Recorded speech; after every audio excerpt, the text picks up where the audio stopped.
Buenos días a todos. Bueno, yo soy Pascual Gaviria, soy periodista de Caracol Radio, columnista del periódico El Espectador y soy editor de Universo Centro, un medio amigo a Acción Técnica Social, cercano, hemos trabajado juntos en algunas cosas. Les doy entonces la bienvenida a la tercera semana psicoactiva. Voy a ser el presentador, me van a ver la cara aquí todo el día, presentando los paneles e intentando unas pequeñas conclusiones después de que terminen cada una de las conversaciones.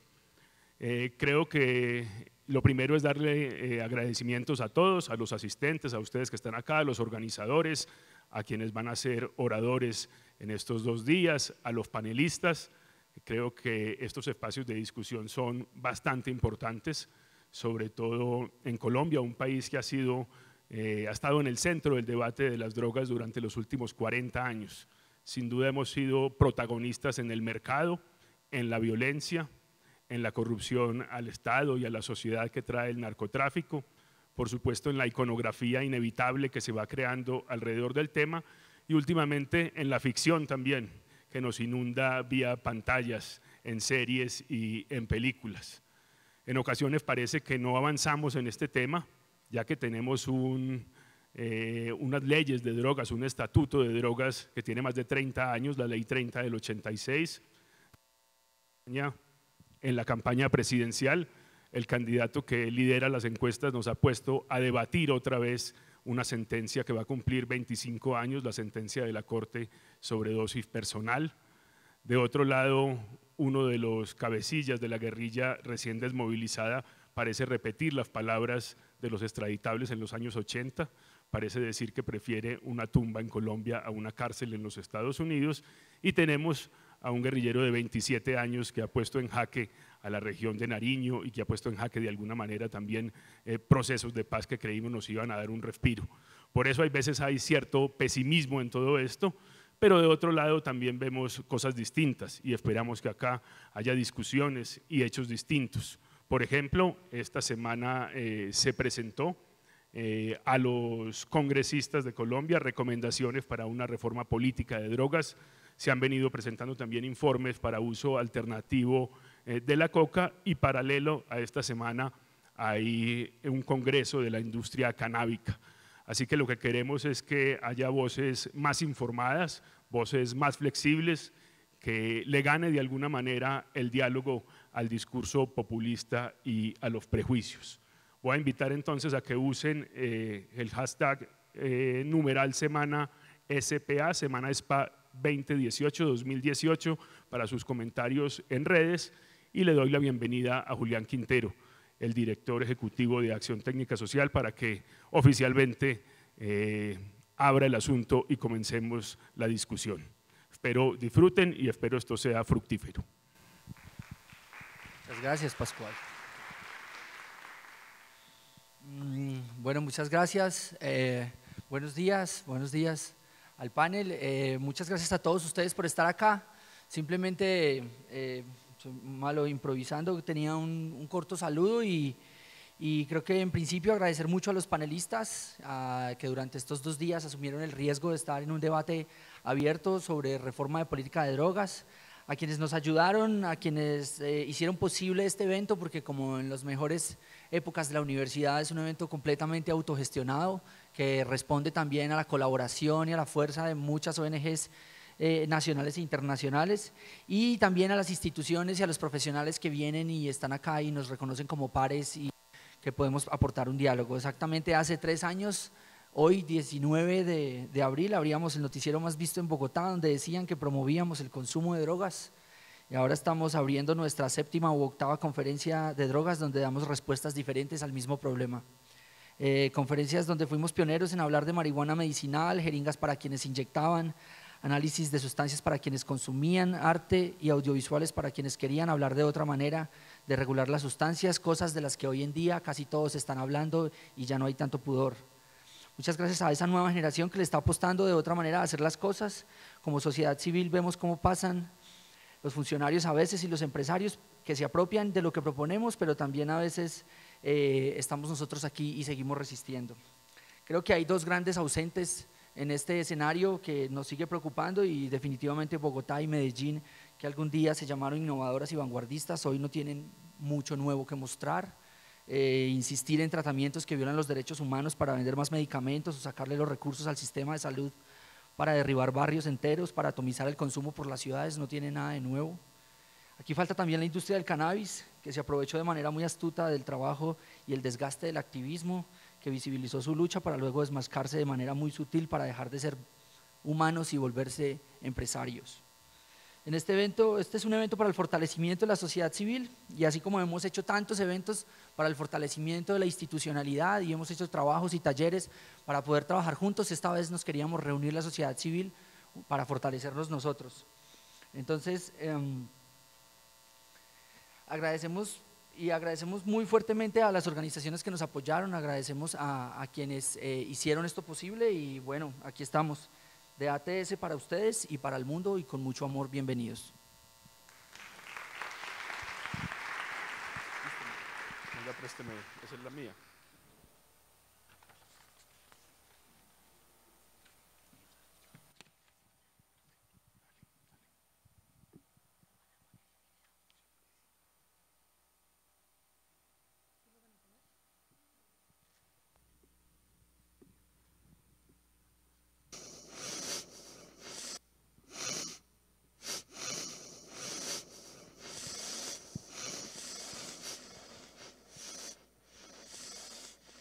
You heard of Pablo Escobar? You heard of the Cali Cartel? We're about to tell you the real deal. This Neve Colombiana dos. Colombian snow, homie.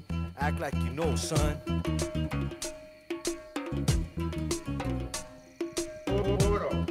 Colombia.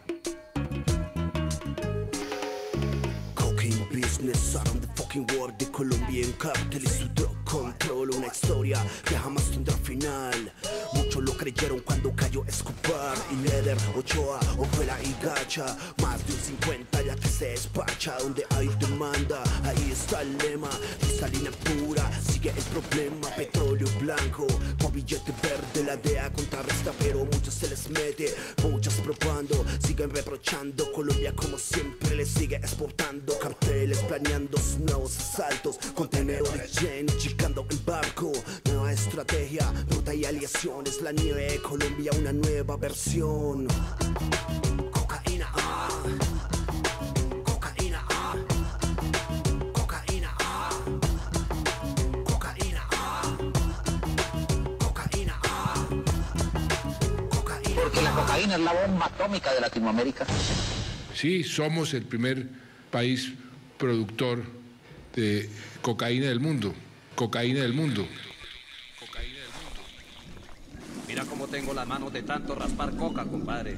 Sí, es verdad, pero ¿qué le vamos a hacer? Ese es lo único que nos está yendo bien. ¿O qué quiere? ¿Que nos devolvamos a seguir jornaleando en esas fincas por un sueldo miserable? No, eso ni loco. Mejor vamos a seguir raspando coca, a ver si algún día la suerte nos cambia y así salirnos de esta pobreza miserable. Claro, compadre. El problema no es de nosotros. El problema viene de allá.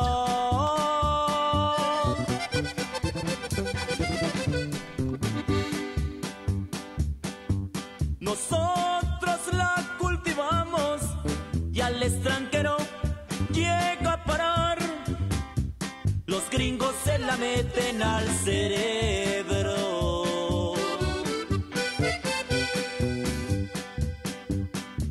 Desde los pobres hasta la sociedad.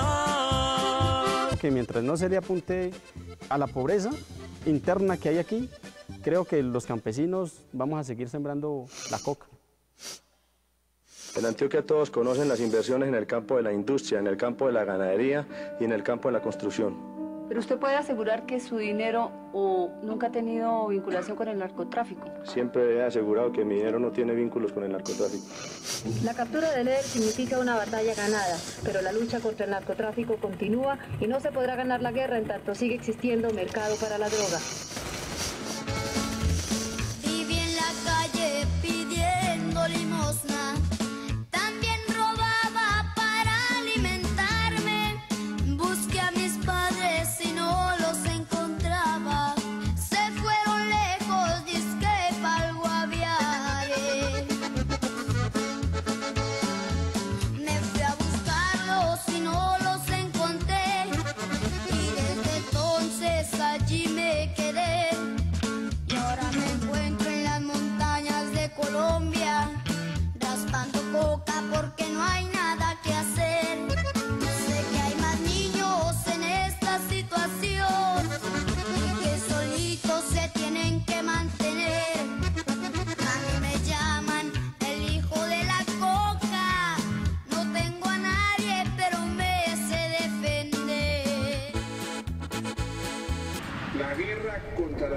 drogas no se ha ganado ni se está ganando. Y es hora de cambiar nuestra estrategia. El presidente colombiano Juan Manuel Santos denunció el jueves en la Asamblea General de Naciones Unidas el fracaso de la guerra contra las drogas y aseguró que tras el final de una receta basada en la represión es hora de replantear el tratamiento con un enfoque humano.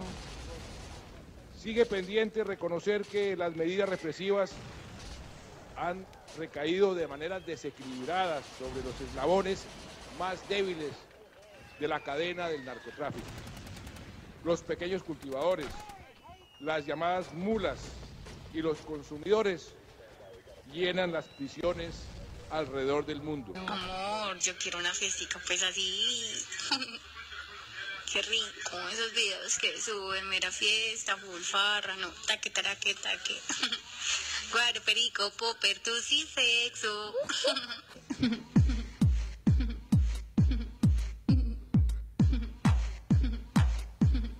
Taque, taraque, taque. Qué rico. Bueno, muchas gracias a todas y todos por estar aquí. Mi nombre es Sara Snap, soy asesora internacional para Acción Técnica Social, basada en la Ciudad de México.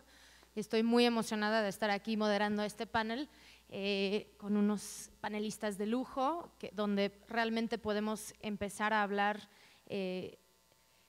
Hoy en día,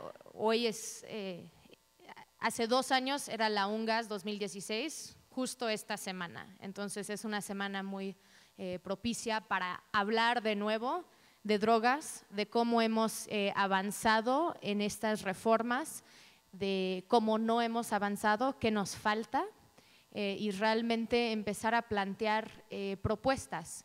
Yo creo que esta semana lo que tenemos como objetivo es realmente pensar hacia el futuro, porque mucho de estas cosas que pensábamos que eran del futuro ya están aquí, ya están sucediendo, y si queremos estar listos para todo lo que viene y todo lo que ya está sucediendo, tenemos que venir con propuestas pragmáticas, concretas y que realmente parten desde la realidad, no desde objetivos aspiracionales, sino lo que sabemos del contexto en la cual hoy estamos viviendo. Entonces, estoy muy contenta de estar aquí. Les voy a dar a cada panelista 10 minutos para exponer y después vamos a tener una conversación entre todos. Entonces, primero doy la bienvenida al expresidente de Colombia, Ernesto Samper. Muchas gracias por estar aquí. Gracias, Sara. Un saludo muy cordial a todos los asistentes y asistentas y a mis compañeros de panel. Muy satisfecho compartir con ustedes este espacio. Es una frase conocida de Einstein, quien mencionaba que la mayor forma de locura es pretender que haciendo uno siempre lo mismo puede obtener resultados diferentes. Es claro que esta forma de locura se puede aplicar a lo que ha sido la política de lucha contra las drogas ilícitas a nivel mundial en los últimos 100 años, desde cuando se celebraron los tratados que regularon el comercio de opio a comienzos del siglo pasado hasta comienzos de este siglo. Hemos optado por una política represiva en el consumo y en el tráfico de drogas que no está dando resultados, como lo muestran el hecho de que hay 300 millones de personas que siguen siendo consumidores activos de drogas, de los cuales el 60% lo son de marihuana. ¿Qué hacer frente a esta disyuntiva? Pues encontrar una política alternativa que a mi juicio no consiste en saltar del fundamentalismo de la prohibición al fundamentalismo de la legalización. Para mí el camino es el camino de la descriminalización. Se sigue manteniendo el carácter sancionatorio de las conductas sociales, pero no metemos a la cárcel a todo el mundo ni perseguimos a todo el mundo. Esta fue la reflexión que inspiró cuando desempeñé la Secretaría General de UNASUR, el documento o la posición que llevó Suramérica por primera vez, resultante de un consenso entre todos los países, a la Asamblea de Naciones Unidas que se celebró hace un par de años. ¿En qué se basaba esta posición?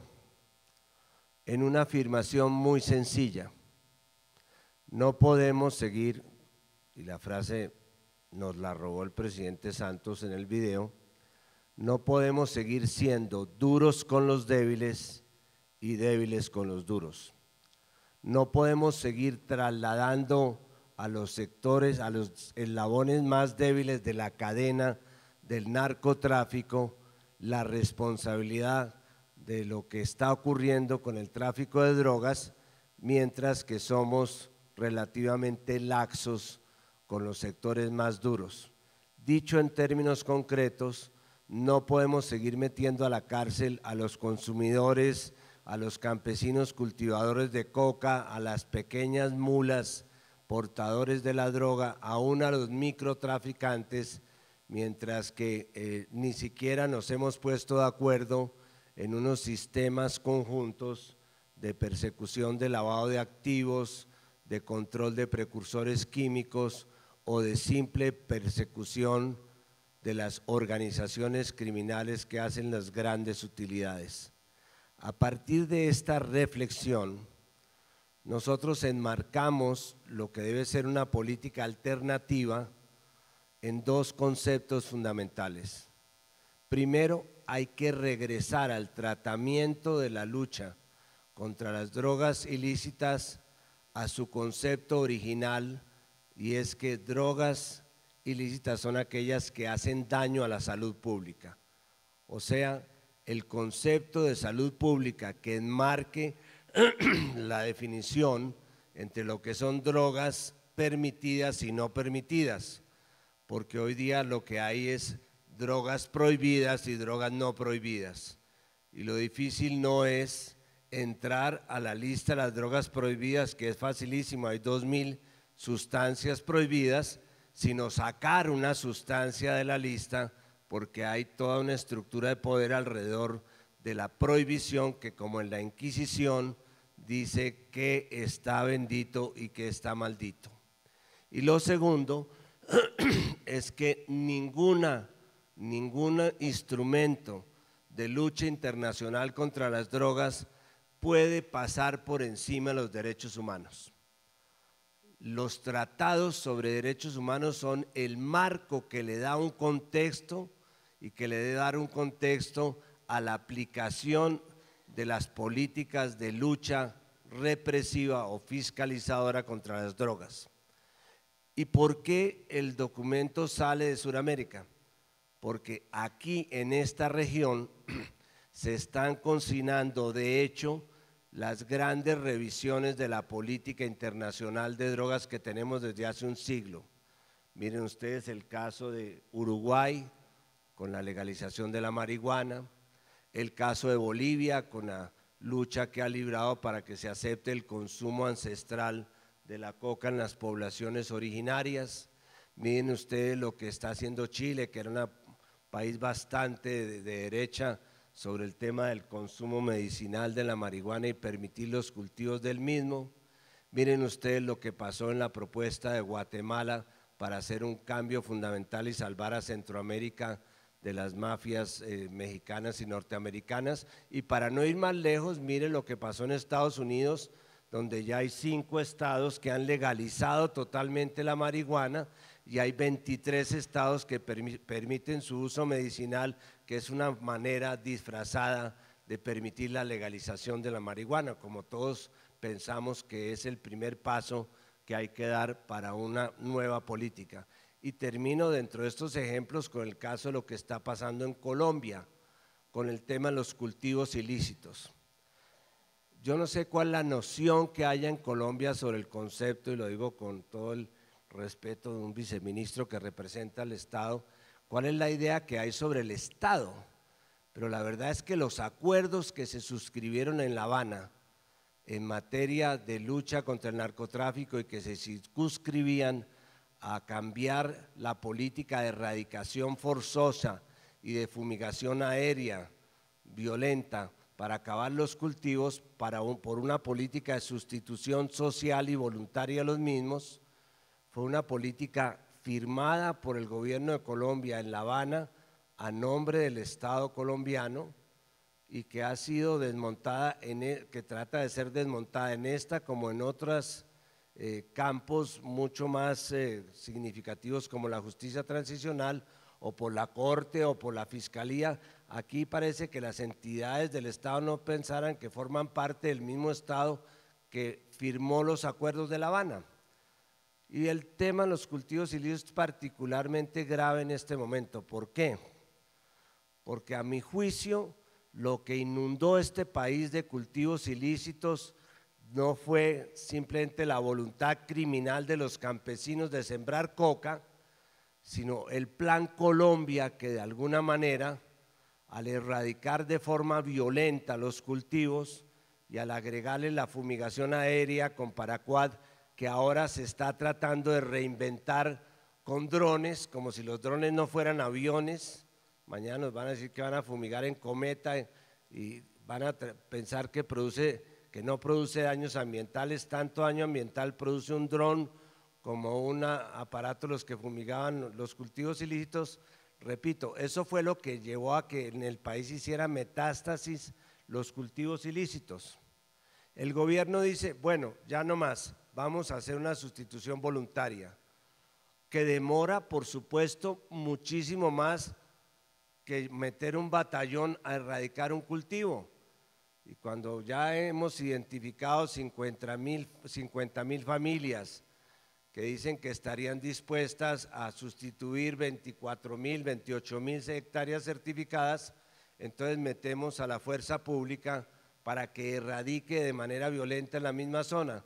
Una contradicción entre dos políticas que termina produciendo las muertes que produjo en Tumaco.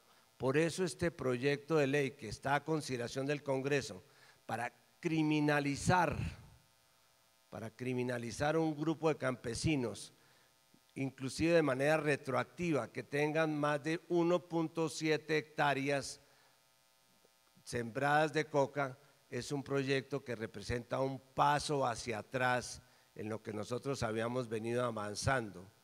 Y de la misma manera, el proyecto que establece una criminalización nuevamente del consumo, pasando por alto lo que ha dicho la Corte Constitucional y la Corte Suprema de Justicia al aceptar el tema de la dosis mínima. ¿Por qué es importante la dosis mínima?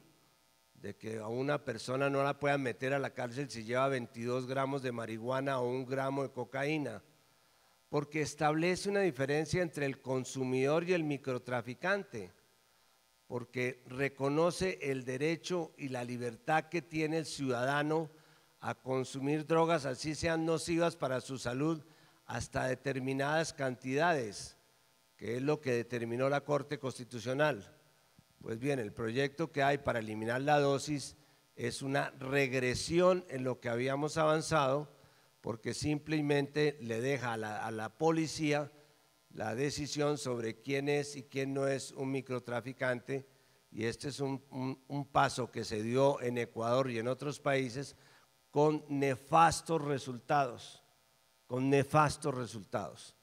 Entonces, lo que yo quiero señalar es que necesitamos, con esto voy terminando, necesitamos una política nueva, una política alternativa que parta de la base de ser selectiva en el tratamiento de las distintas personas que integran la cadena de drogas en el mundo.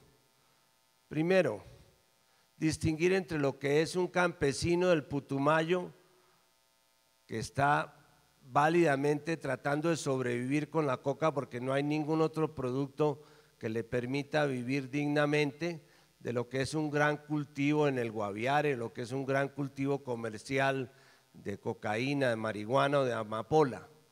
Segundo, distinguir entre lo que es un consumidor recreativo que tiene derecho a la utilización racional de las drogas por su propia decisión, de lo que es un consumidor adictivo que tiene que ser tratado obviamente con procedimientos relacionados con la salud pública, de lo que es un consumidor ancestral que por razones culturales tiene derecho a seguir utilizando drogas que no eran consideradas ilegales hace 500 años cuando, comillas, nos descubrieron los conquistadores. Y cuarto, el consumo medicinal, que es algo que se está abriendo camino y que a mi juicio es una puerta falsa, un poco hipócrita, pero válida, de iniciar por lo menos la legalización de la marihuana, que quitaría un 60% la presión sobre las drogas. De la misma manera se debe establecer una diferencia entre lo que es el microtraficante y lo que es el traficante y lo que es el narcotraficante. La gente ignora que muchos de los microtraficantes que hoy día está tratando la Fiscalía de Colombia de perseguir implacablemente son los mismos jóvenes en los colegios que le están vendiendo a sus compañeros cantidades de drogas. Y es un poco un ingenioso sofisma la idea de que si uno lleva un camión puede decir que es la dosis personal para toda la vida, que si lo cogen con una tonelada de cocaína uno dice, no, esa es mi dosis personal para toda la vida. Eso es un sofisma ingenioso, pero es claro que el piso es indispensable fijar el piso de la dosis mínima. Por encima de esa dosis mínima, ya ministro, será una decisión de las autoridades si la persona realmente tiene cara de traficante o no, pero a quien está por debajo del piso no se lo pueden llevar a la cárcel ni lo pueden chantajear con una medida de este tipo. Lo que pasa es que hoy día se está generando, lamentablemente en América Latina, y espero que Colombia no caiga en eso, el tema del populismo punitivo. Cada vez que hay una conducta social que requiere ser manejada, entonces dicen más penas, más cárceles, más policía, más represión, más sanciones. Por ese camino vamos a llenar las cárceles y vamos a necesitar 10.000 cárceles más y no vamos a solucionar el problema si no entendemos que aquí hay algo de socialización, de medidas sociales, de medidas que tengan que ver con la protección de la población dentro del marco de los derechos humanos y la salud pública. En el campo del tráfico, pues obviamente hay que hacer una distinción también entre los grandes traficantes y lo que son las mulas, como lo hizo Ecuador en su momento. Una persona que llevada por la necesidad o por una ambición individual lleva medio kilo de cocaína entre su estómago o en una maleta, no se le puede dar el mismo tratamiento que una persona que está exportando 10 toneladas o 20 toneladas de cocaína. Es claro que no se les puede dar el mismo tratamiento. Bueno, hay 14.000 presos colombianos en las cárceles asiáticas a los cuales no se les está aplicando esta diferencia y de ellos algunos pueden terminar en una pena de muerte simple y sencillamente porque no se estableció una diferencia entre estos dos tratamientos. Esa diferencia, Sara, es la que establece el documento que recoge la posición de Suramérica y que fue presentada en UNGAS. Es una posición que tiene que ver simple y sencillamente con reconocer que aquí a quienes se debe proteger a los débiles y no a los fuertes, y a quien se debe perseguir es a los fuertes y no a los débiles, y que todo eso se debe hacer dentro de un marco de consideración de derechos humanos y de salud pública. Por supuesto, esta conferencia hubiera sido un poco más aburrida si hubiéramos hablado del tema económico, pero quizás la mayor defensa de una posición en materia de lucha contra las drogas no está ni en el campo político, ni está en el campo jurídico, sino en el campo económico. Simplemente la única manera de acabar con el negocio de las drogas es quitarle lo que mueve el negocio de las drogas, que es el riesgo, porque este negocio es la materia prima que se produce en el Putumayo, más el riesgo que pone toda la cadena del narcotráfico. El pequeño campesino que hoy día están tratando de estigmatizar y de satanizar y de acusar de criminal, recibe $1.50 de lo que se vende el producto finalmente en 100 o 150 dólares el gramo. Y es claro que quienes están haciendo las utilidades, no solamente en la coca, en el café, en todos los productos primarios, pues son los transportadores, los que la venden al por mayor y los que se lucran del negocio logísticamente hablando. Y unas cifras finales que les doy, las saco del modelo de Becker. Si ustedes se quieren meter seriamente en el tema del manejo económico, del tratamiento de las drogas, sigan los modelos que diseñó Becker, es un premio Nobel, ganó el premio Nobel por sus modelos, que tiene a mi juicio lo más sensato que he leído en materia de defensa de una política alternativa. Él menciona que para disminuir 1 gramo, óiganlo bien, para disminuir 1% el consumo de cocaína en el mundo, hay que invertir, si se hace a través de procedimientos educativos, $280 por consumidor. Si se hace a través de la reducción del tráfico, hay que invertir $380 por consumidor. Pero si se hace acabando con los productores, hay que invertir $780 por consumidor. ¿Quieren el medio más barato? Educación y salud. ¿Quieren la vía más costosa, pero la que le produce menos complejo de culpa a Estados Unidos? Entonces, destruyan los cultivos aquí, fumíguenlos, hagan fumigación aérea a los cultivos y échenle la culpa a los campesinos y a los consumidores de esta parte del mundo. Pero no se les olvide a ustedes, y con esto termino, que Adán y Eva no los echaron del paraíso porque les gustara la manzana, sino porque estaba prohibida. Muchas gracias.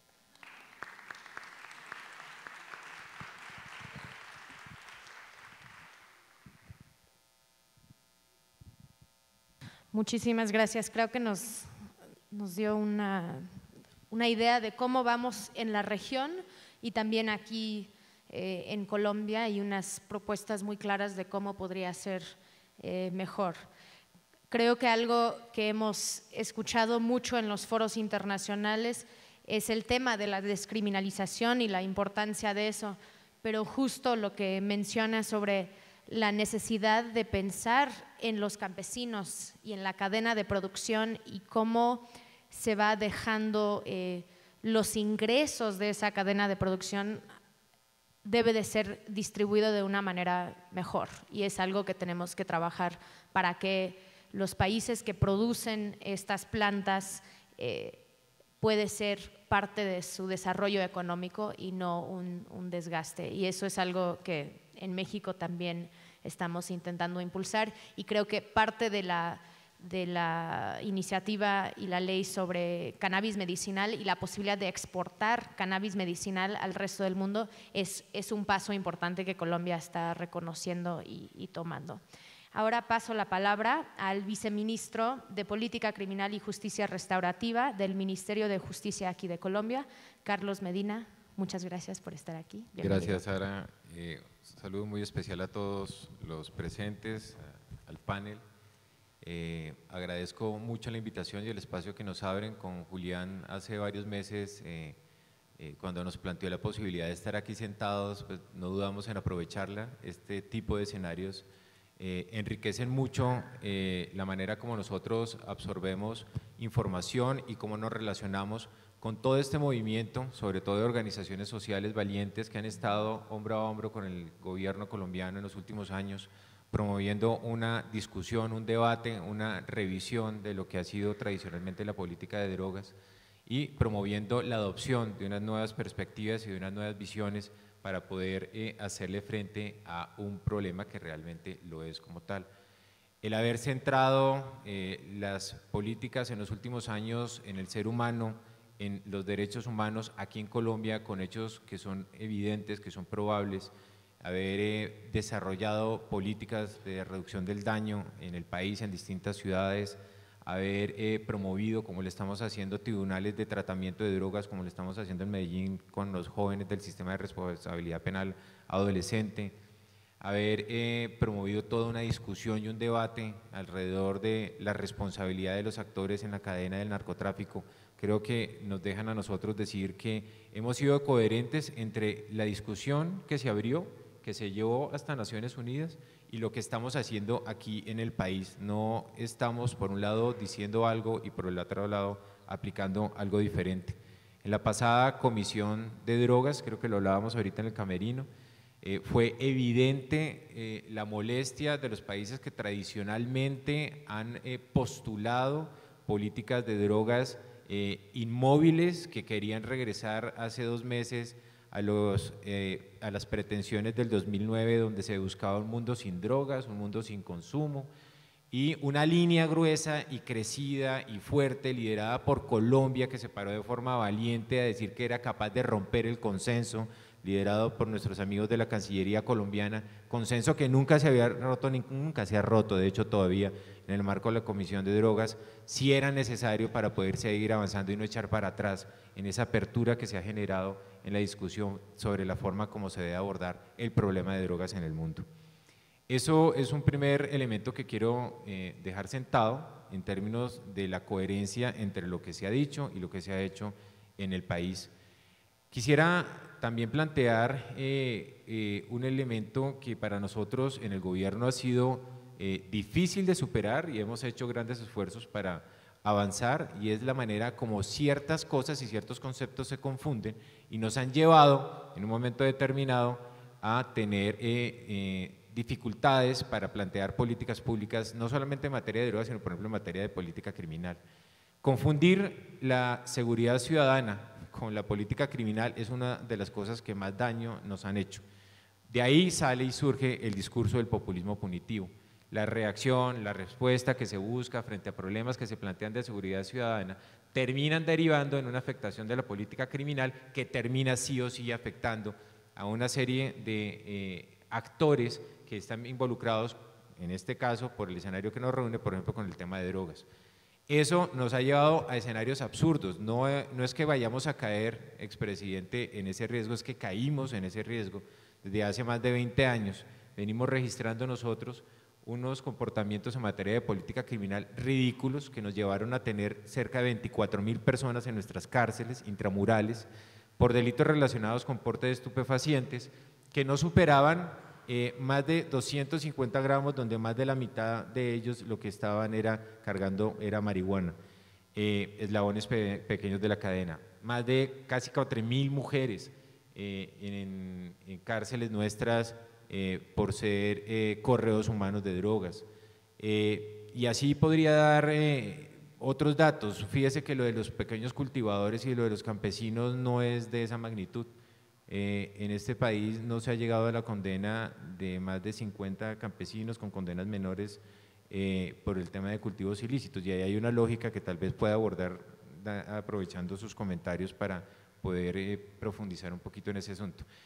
Tenemos una política criminal que nos ha llevado a unos absurdos, y permítame que me refiera concretamente a la política criminal porque es la que de todas maneras deriva en el tema de cómo se afronta el problema de drogas, en el que la pena máxima en Colombia para un delito son 50 años, por un concurso son 60 años, dice nuestra Constitución. Con ese populismo punitivo de los últimos 20 años, llegamos hoy a un escenario en el que el peor delito en nuestra legislación no es un delito contra la vida, es el lavado de activos.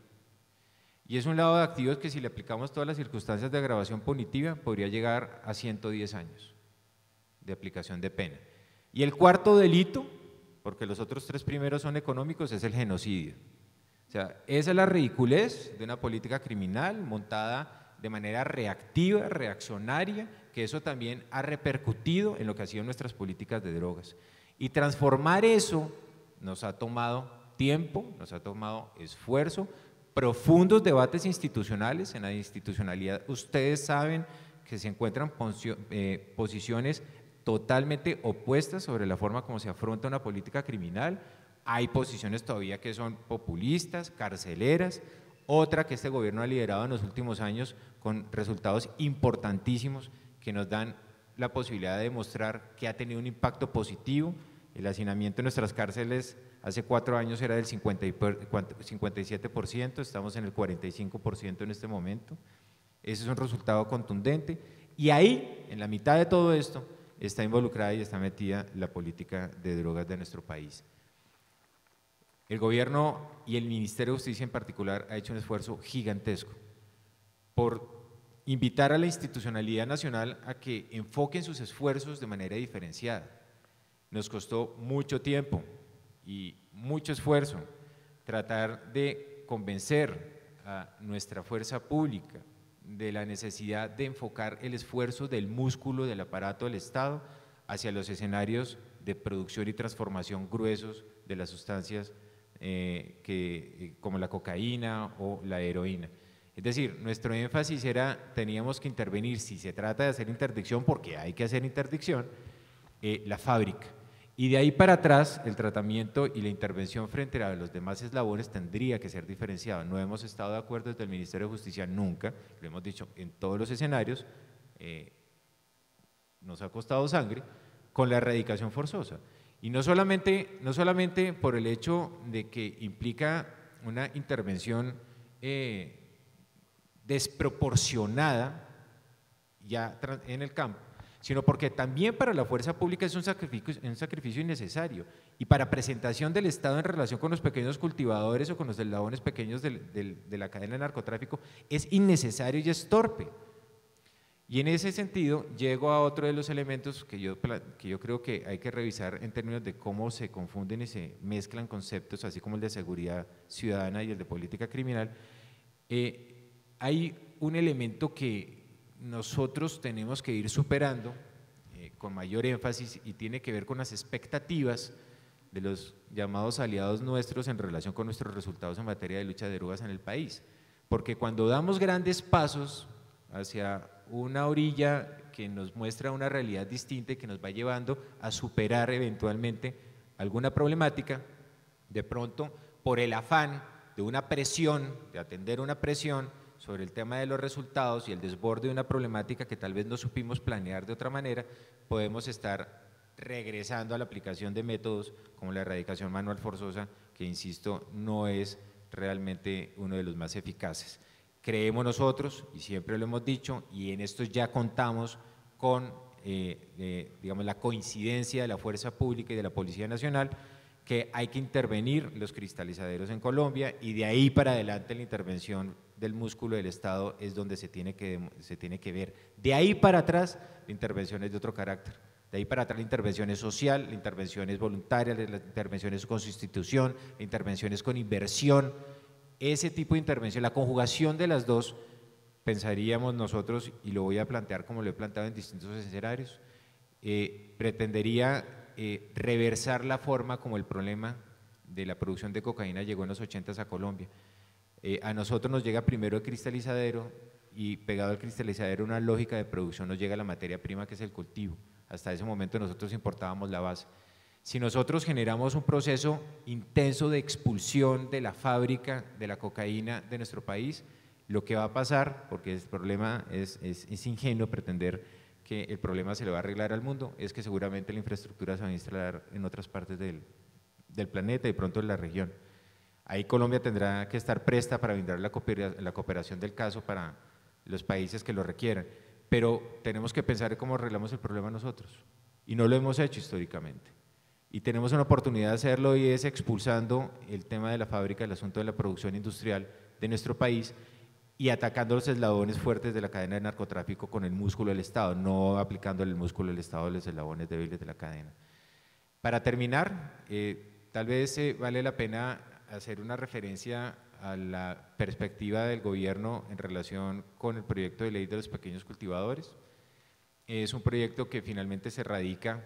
Ha habido dos proyectos realmente. Un primer proyecto donde un punto neurálgico, que era el área cultivada para perfilar al pequeño cultivador, estaba cerca de los 3.8 hectáreas, En ese momento esa estimación respondía más a un requerimiento del programa del gobierno que está encargado de la sustitución de cultivos, que pretendía plantear la posibilidad de que ese fuera un promedio que ellos iban reconociendo en el escenario que ellos iban cubriendo en el territorio, que para esa época era precario, y por el otro lado, si uno buscaba una sustentación técnica para determinar el promedio del tamaño de cultivo de coca en el país, realmente no teníamos otro recurso que lo que el CIMSI decía, y en ese momento el promedio era 0.8 hectáreas, que resultaba pues bastante más pequeño que lo que se está hablando hoy en día. Pasan 2 años que duramos discutiendo el proyecto, pasan 2 años y el mismo proyecto de sustitución de cultivos está diciendo ya con más cobertura en el país que realmente el tamaño promedio de lote que están encontrando de cultivos en el país no está superando las 2 hectáreas. Y el CIMSI ya hace una reevaluación técnica sustentable de cuál es el promedio de lote en el país y nos da la cifra de 1.7. Puntos claves: con la forma como se presenta el proyecto, se está abarcando más del 80% de las familias campesinas involucradas en el cultivo. Es decir, ese punto de arrancada es ya una ganancia, no es un retroceso, no es una amenaza, no es una criminalización, de ninguna manera está previsto de esa forma.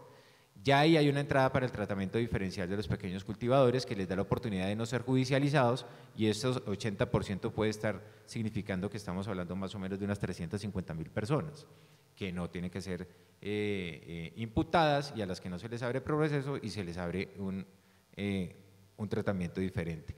La gente que ya suscribió acuerdos con el PENIS no está cometiendo ningún delito, no está confesando, no tiene por qué ser judicializada, porque a lo largo de todo este proceso han estado involucrados en un proceso de legalización. Entonces no tienen responsabilidad criminal desde ese punto de vista, así que tampoco hay una criminalización, tampoco hay un tratamiento que les vaya a significar una complejidad.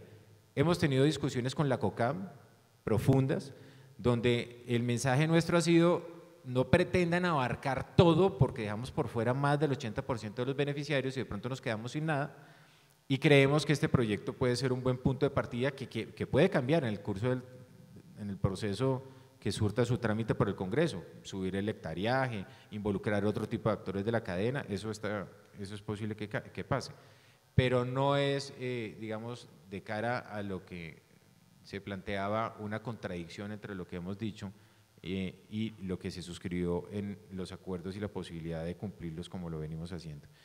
Terminaría simplemente destacando, que lo hice al principio, pero creo que es absolutamente valioso, el esfuerzo que ha hecho la sociedad civil en nuestro país, el esfuerzo que ha hecho la sociedad civil que tiene la posibilidad de moverse en los escenarios internacionales y multilaterales, para que este tipo de discursos tengan trascendencia, tengan duración en el tiempo.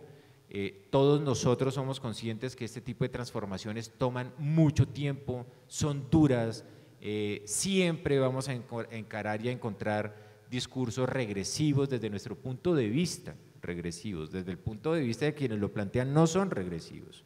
Así que si uno lograra superar ese diálogo que nos lleva de manera permanente a la confrontación y a la desestimación del discurso del otro, yo creo que nos queda más fácil estar permanentemente construyendo. Las realidades se están imponiendo. Ayer en el evento de cannabis medicinal que promovió la Cámara Colombo-Canadiense con una firma de abogados acá, planteaban el riesgo de un cambio de gobierno que viniera a echar para atrás con todos los logros que se han alcanzado, por ejemplo, en esa materia, o de pronto en el tema del consumo de drogas. Hay cosas que se están imponiendo por sí solas, digamos, y están ganando una fuerza, ¿no?, en lo social, en lo económico, en lo privado, que le va a quedar muy difícil a otro gobierno. Yo creo que de eso se trata, hacer ese músculo, construir esa masa, para que sea cada vez más difícil echar para atrás en esos logros alcanzados. El riesgo no deja de existir. El riesgo no deja de existir, los discursos populistas calan muy duro, lamentablemente calan muy duro, y yo donde veo un riesgo peor es en materia de política criminal y criminalización de ciertas conductas, recriminalización de ciertas conductas. Ahí veo un riesgo enorme, pero tiene mucho que ver con el esfuerzo continuado de todos ustedes, de todos nosotros, de la sociedad civil y de otros actores que puedan venir a reforzar en el marco de un diálogo que invite a que los que están en la otra orilla del mismo río bajen la guardia, entiendan, se basen en la evidencia científica, que es uno de los grandes, digamos, alcances y logros del discurso que hemos promovido en los últimos años para que las tomas de decisiones de política pública se basen en evidencia. Si eso lo logramos sostener y no caemos en la trampa de la confrontación en el debate, sino más bien de la seducción en la discusión, creo que podemos no solamente sostener lo que hemos hecho, sino alcanzar de manera más pronta mejores resultados.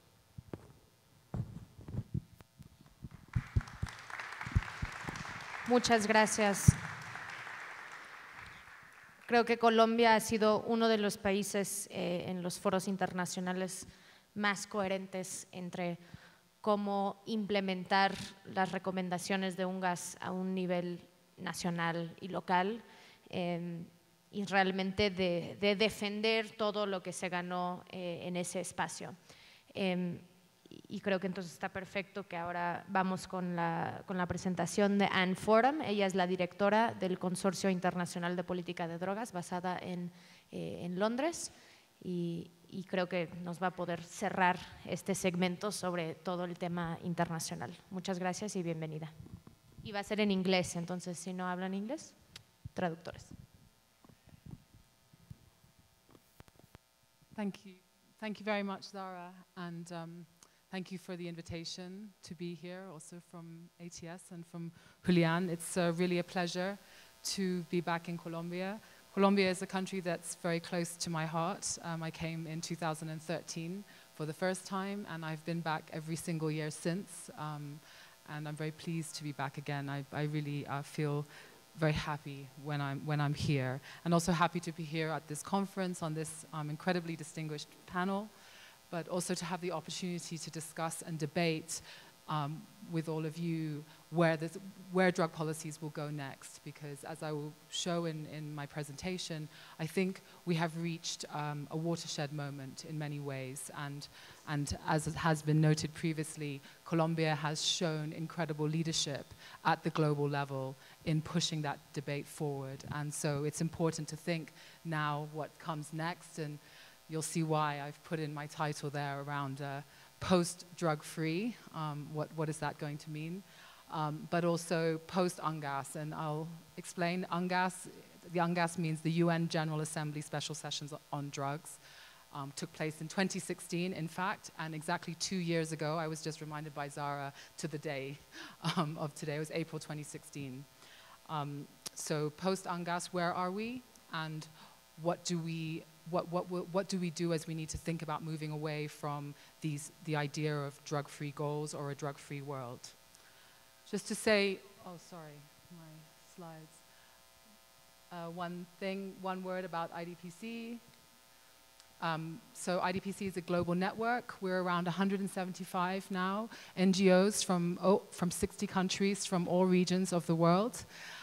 We come together to promote reform of drug policies, so they're based in principles of human rights, of public health, of development, and we move away from these punitive and repressive approaches that have created a lot of harm. IDPC has a secretariat in London with 5 staff and a secretariat in Bangkok, Thailand with 2 more staff, and we work on 2 levels really. One is to impact and influence directly the government debates at the global level, the regional level and the national level, but also to support and build the capacity of our civil society members to also advocate in the spaces where they work for reform of drug policies. We have quite a vibrant network here in Latin America that's very active, and really I think we're creating this sense of a global movement of civil society pushing for reform of drug policies. So briefly, just the structure of my presentation. My slides aren't going to contain data, really. They're just my speaking points, but maybe also to help you follow. I'll briefly just discuss the global state of play and the UN debates. I'll also talk about some very brief, broader trends, decriminalization, harm reduction, legal regulation, where we're at. Some regional trends, Asia, Africa, and Europe, but I won't talk about Latin America. I think you will be more familiar with the trends here than I am. And also then to touch on the civil society advocacy asks, like what are our objectives in this next phase of global drug policy? So I often am asked, because we work a lot at the global level at IDPC, why do we care about the UN drug policy debates? Why does it matter? And here's why I think it matters. The UN drug control architecture exerts a huge amount of normative pressure at the national level on national policies. The 3 UN conventions on drug control enjoy almost universal adherence by member states. Nearly all UN member states have signed them and have, until recently, and we'll talk about that a little too, have followed the conventions almost to the letter. And those conventions, there's a lot of flexibility within them, that's true, but their underlying thrust is still repressive and punitive. And that also is an issue. This slogan, a drug-free world, we can do it, was the slogan of the previous UNGAS on drugs in 1998. That UNGAS, by the way, was called for by Mexico. And this idea of a drug-free world or drug-free goals or drug-free targets still underpins the current global agreement that we have on international drug control. The 2009 political declaration contains targets to be achieved by 2019 to significantly reduce or eliminate the global drug market. How do you think we're doing? We've got about 8 months left to go. So the key UN drug control moments. So you can see there was an UNGAS in 1990, I think also called for by Latin America and Mexico. Then the 1998 UNGAS. And then in 2000, so the 98 UNGAS, there was also a 10-year action plan. That plan finished in 2008. And in 2009, they agreed a new political declaration action plan for 10 years. Really, the review moment or the UNGAS moment for that action plan was going to be 2019. And so why did we have an UNGAS in 2016? Well, actually, it was really because of Colombia. The push came from Latin America. So in 2012, Colombia, Mexico, and Guatemala went to the General Assembly and said, we need to move this date forward. We cannot wait until 2019 to have a global discussion on how we deal with the issue of drugs. The situation in our countries and in our regions is urgent. We have high levels of violence, of incarceration. You know, it is not working for us, and we've heard that clearly already on this panel today. And Colombia went to the General Assembly in 2012, and they said this: revising the approach on drugs maintained so far by the international community can no longer be postponed. We need to conduct an in-depth review, analyzing all available options, including regulatory or market measures, in order to establish a new paradigm that would impede the flow of resources to organized crime groups. So that was, you know, Colombia's statement, very clear in 2012. Why do we need this discussion? The General Assembly agreed to bring forward the date, and you'll see as I talk more, I think this decision to bring that date forward and to have that discussion much sooner than 2019 has really borne fruit in terms of pushing the debate. So, so then the UNGAS happened. I'm cutting a few years there, but there was a lot of preparatory meetings, many discussions in the intervening years between 2012 and 2016, a lot of preparations. And actually, when we arrived at the UNGAS moment in New York, there was quite mixed feelings about the UNGAS. The process of negotiations of the outcome document had been quite problematic. There was felt that many member states who didn't have a presence in Vienna, where these debates were taking place, didn't participate. Civil society inputs were not adequately considered. And also, one of the wins of the UNGAS was getting other parts of the United Nations system to be involved in the negotiations, to give submissions on how they thought global drug control was going and intersecting with their mandates. So for example, I'm talking about the UN Development Program or the UN Program on Women, UN Women, the Office of the High Commissioner of Human Rights. They all made submissions saying drug policies are damaging and not working and affecting our mandates also. Their submissions were not considered at all in the formal negotiations. But when we arrived in New York, something that was interesting, at the UNGAS debate itself, even though they were adopting the outcome document by consensus, the level of disagreement and dissensus expressed by member states in their country statements was incredibly high. It seemed so strange to be sitting in that room listening to countries talk about their agreement, but yet they disagreed with each other on decriminalization, on harm reduction, on the death penalty, on legal regulation even. So it was really palpable, that sense of disagreement. But you know, we felt also as civil society, the UNGAS, even in our disappointed moment, that the UNGAS did represent a step forward. We had broken out of this narrow three-pillar approach of demand reduction, supply reduction, international cooperation, money laundering. The UNGAS outcome document has 7 themes, includes a specific theme on human rights. That's incredible progress. So we saw that as progress. We saw that there was much more public health language, development-orientated language, human rights language. The idea of proportional sentences was, for the first time, in an agreed UN document in relation to drug control.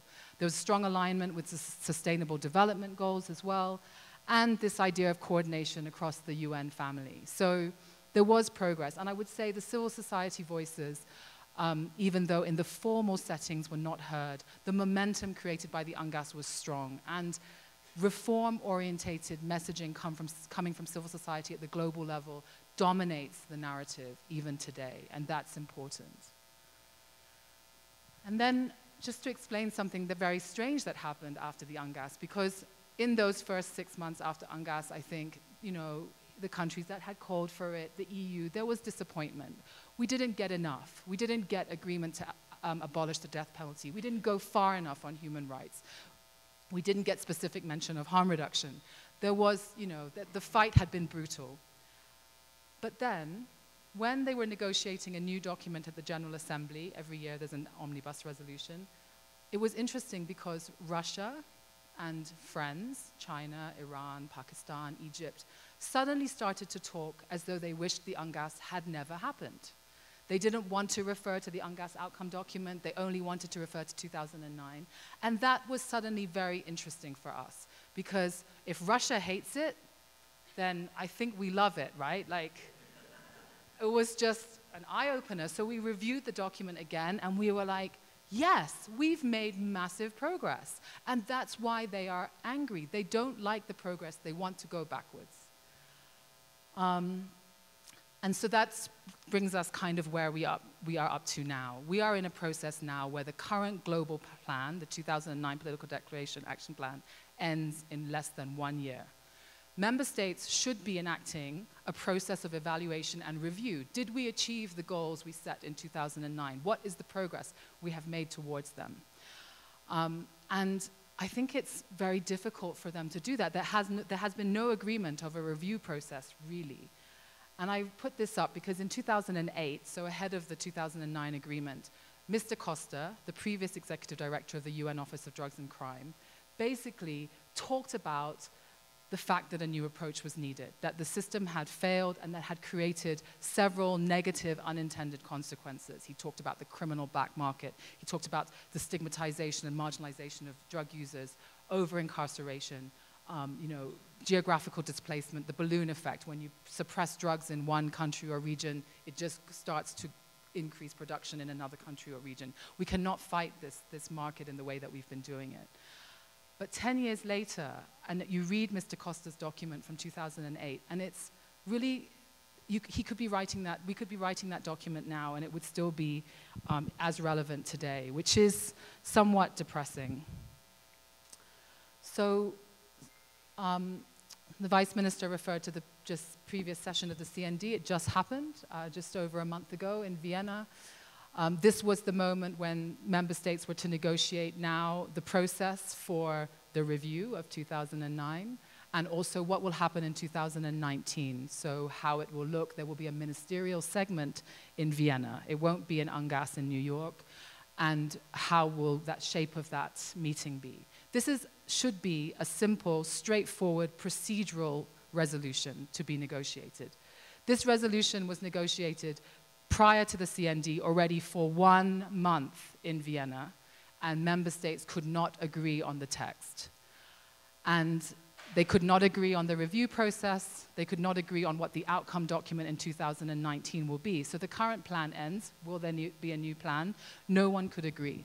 The main fight was over whether we restate the 2009 drug-free targets and go back to the 2009 political declaration as the basis for moving forward, or whether we use the UNGAS outcome document, which was only agreed 2 years ago by consensus at the General Assembly. And that was the huge fight. It was so fractious and so intense. And in the end, they were negotiating until 3 a.m. on the Thursday night, and some of those people are probably in this room who were there, and they still couldn't find agreement. And yeah, the consensus in Vienna, it is basically no more. There's not even a pretense of the consensus anymore.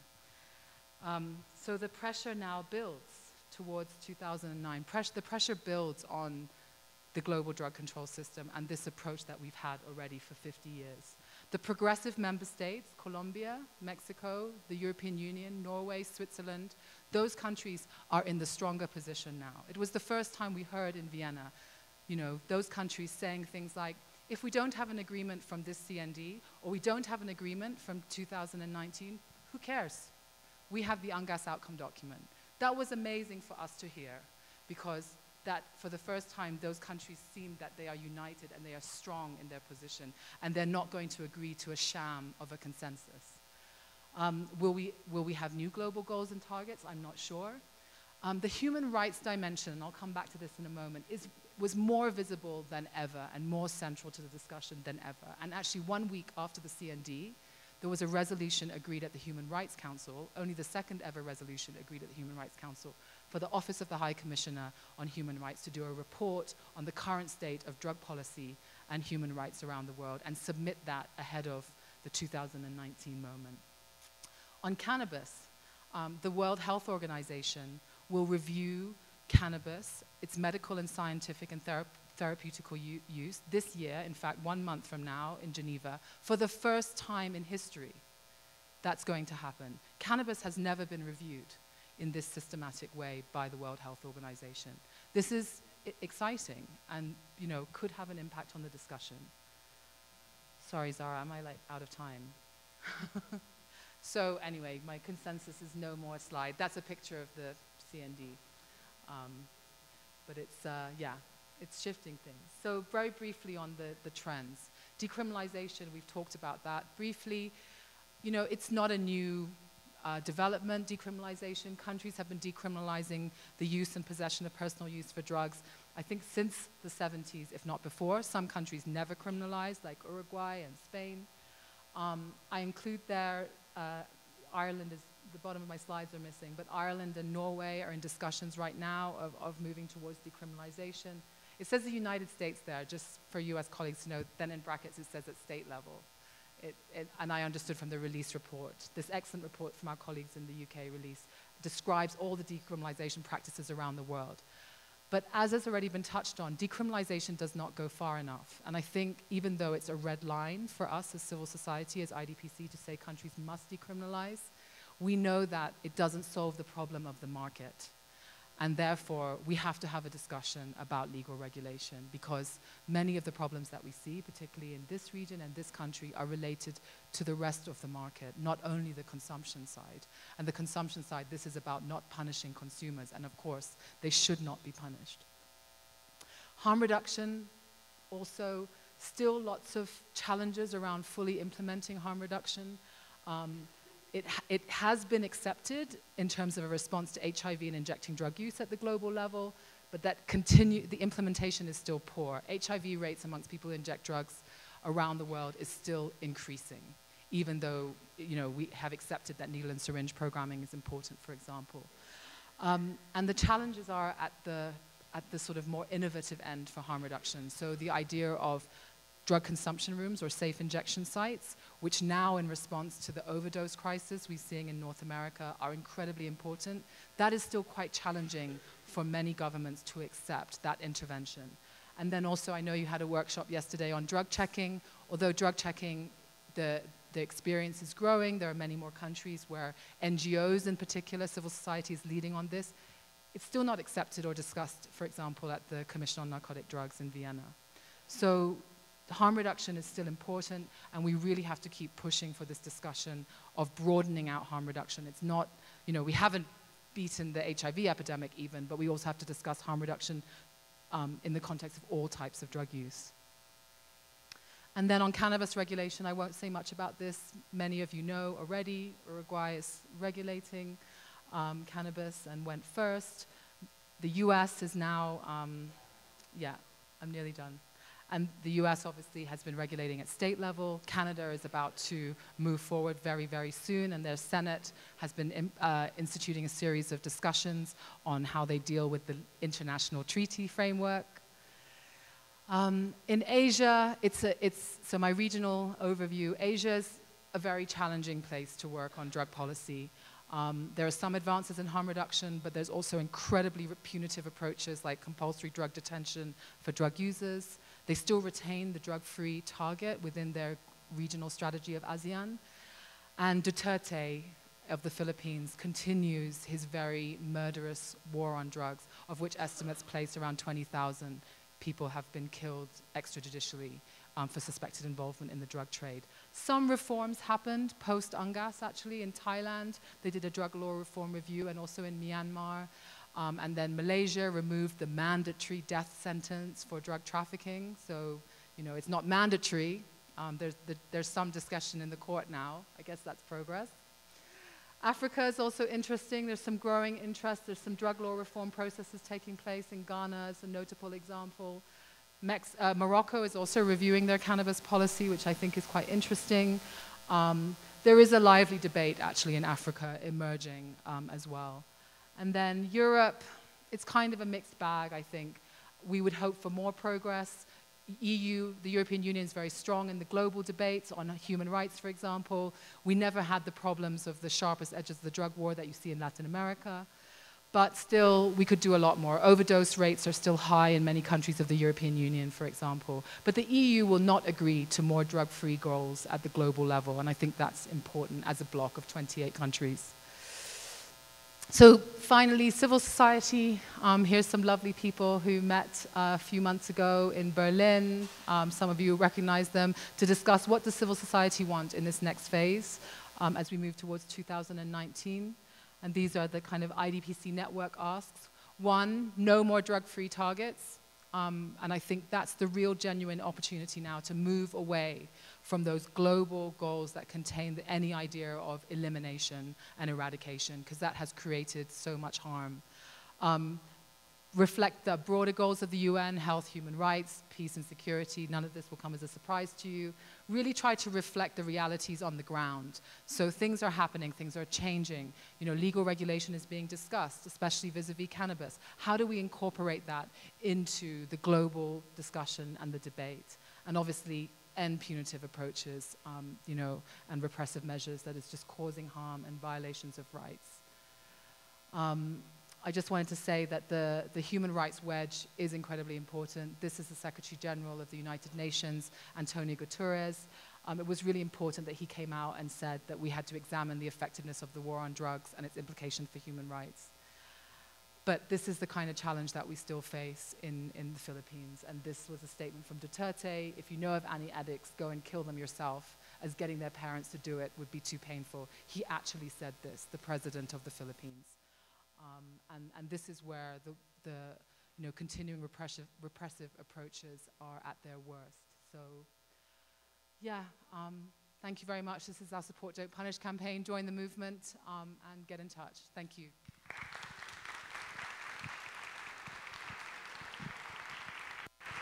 Thank you, Anne. Muchas gracias. Sé que vamos un poco retrasados de tiempo, entonces, ¿sí? Les voy a lanzar una pregunta y les doy un minuto para responder. Es una pregunta concreta, tal vez controversial, pero en eso estamos en esta semana psicoactiva. De que vemos que sí hay movimiento en el mundo, sí hay cosas cambiando para bien y para mal.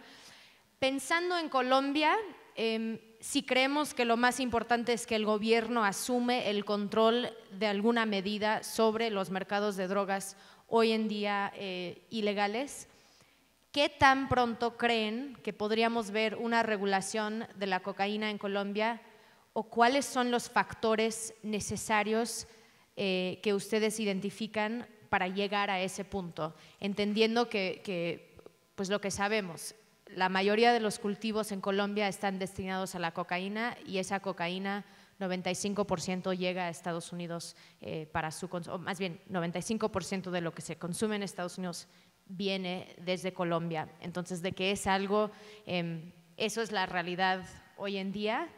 Y entonces, ¿cuáles serían algunos de los factores que creemos para una regulación legal estricta del mercado de la cocaína?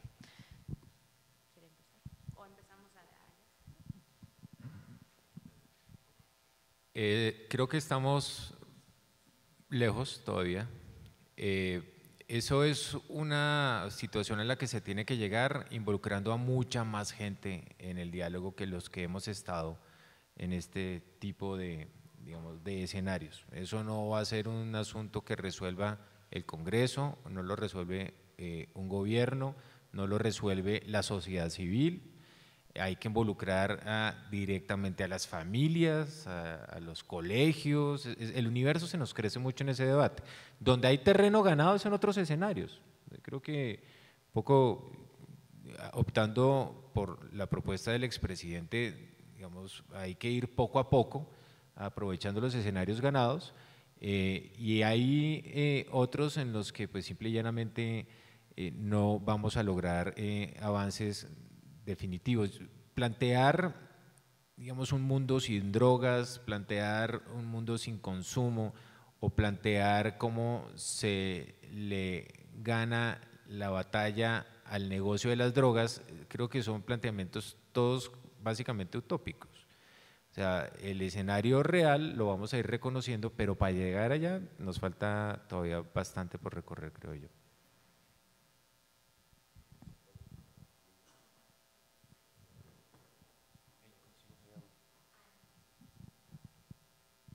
A ver, primero coincidiendo con la exposición de Ann, yo creo que sí hemos avanzado, Ann, en los últimos años.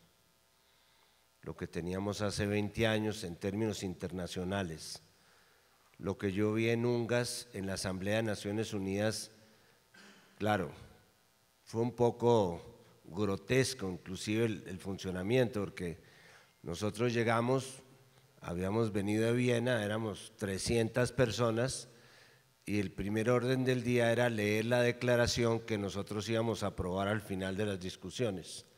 Es la primera vez que yo veo que leen una declaración antes de que la aprueben, simplemente para que no la pudiéramos modificar.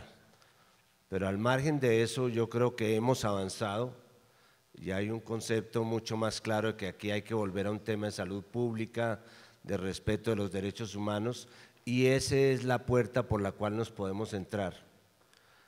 Respecto a Colombia, yo pienso que el tema se comienza a resolver el día en que logremos sacar la marihuana del contexto de las drogas ilegales.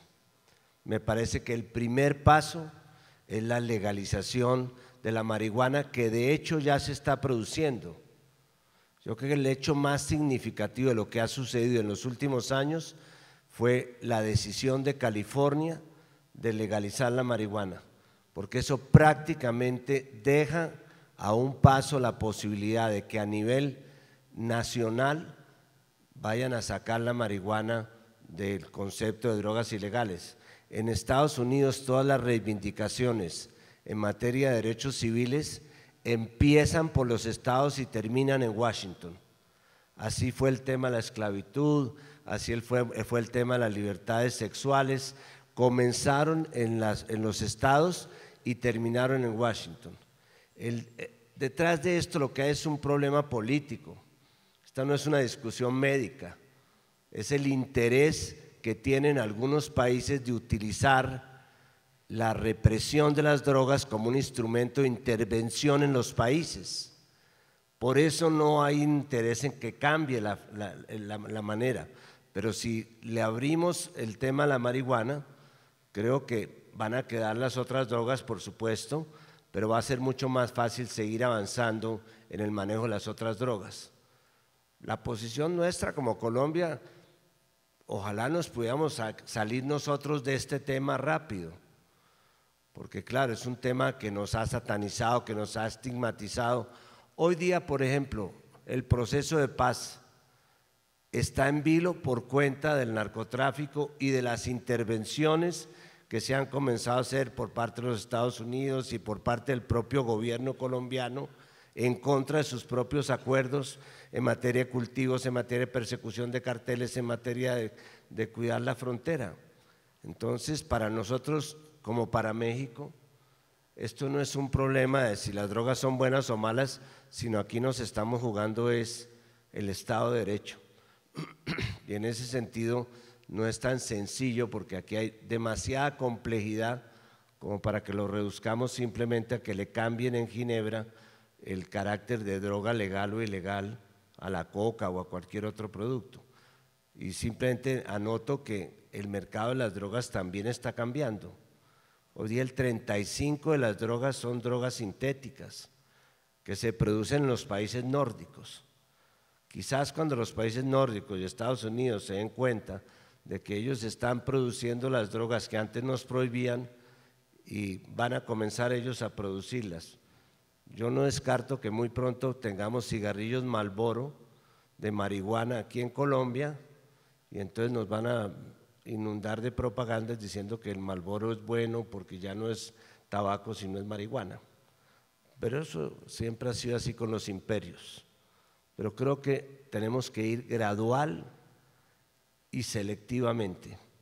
Nos podemos incinerar como monjes bonzos y quemarnos, sí, pero eso no va a producir ningún cambio en la estrategia política del mundo.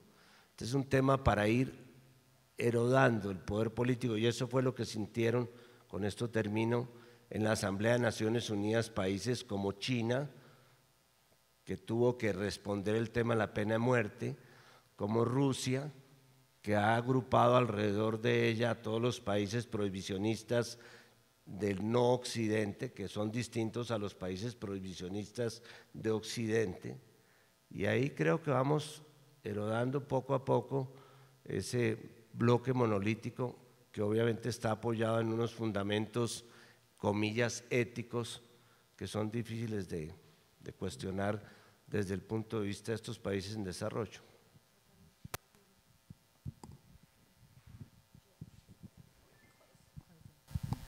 Yeah, I think the first point I want to make is that I would agree with you in terms of, you know, going back to your original question, Zara, of like the possibilities for regulating a substance, legally regulating a substance like cocaine.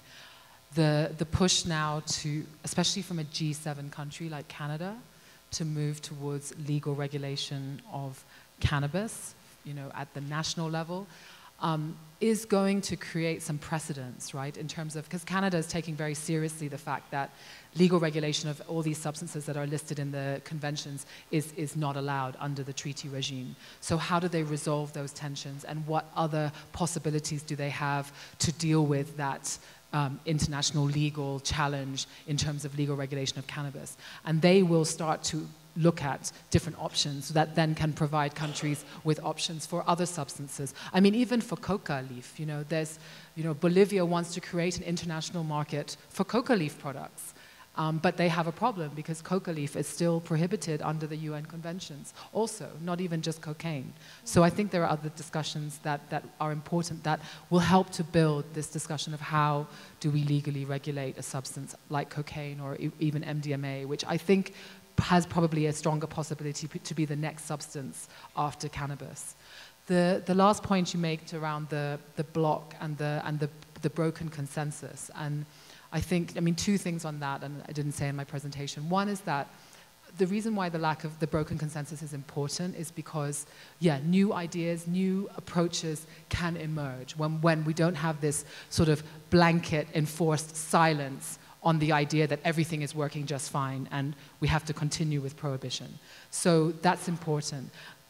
But also, there are both risks and benefits, right? Because in the broken consensus model, there's going to be polarization in both directions. So we will see countries going ahead on their own to move towards more progressive approaches, but we will also see countries like the Philippines, like China, Iran still executes people at an alarmingly high rate also, that will go in a more dramatic and repressive direction as well. Arguably, it's happening anyway, but that's what we'll see when this idea of consensus really is completely gone. And at this point, looking forward to 2019, I don't see how member states will come together and agree a new global action plan on drugs. I think it will be almost impossible.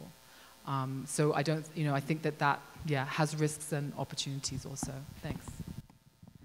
Muchísimas gracias al panel y creo que justo pensando hacia 2019 la importancia del trabajo a nivel local y todo lo que está sucediendo y cómo eso puede permear los debates internacionales y cómo podemos utilizar lo que estamos aprendiendo de la experiencia aquí en Colombia y en otros países para que realmente podemos llevar esos aprendizajes a estos foros internacionales, porque a veces no llegan esos mensajes. Entonces eso es lo que vamos a estar intentando impulsar desde aquí y desde esta semana psicoactiva, de poder realmente pensar qué es lo que estamos viendo, qué está sucediendo y cómo aseguramos que ese aprendizaje, conocimiento llega a estos foros internacionales a través de IDPC y otras organizaciones que están participando activamente en esos espacios. Con eso cerramos este panel y creo que le voy a dar entonces un aplauso para los panelistas, por favor.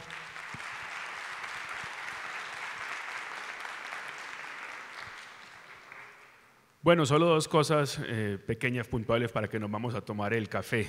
Creo que cosas para señalar, que los países están ya pensando, o varios países pensando, no lograr consensos que parecen imposibles, sino romper consensos y defender esas posiciones. Creo que eso es interesante.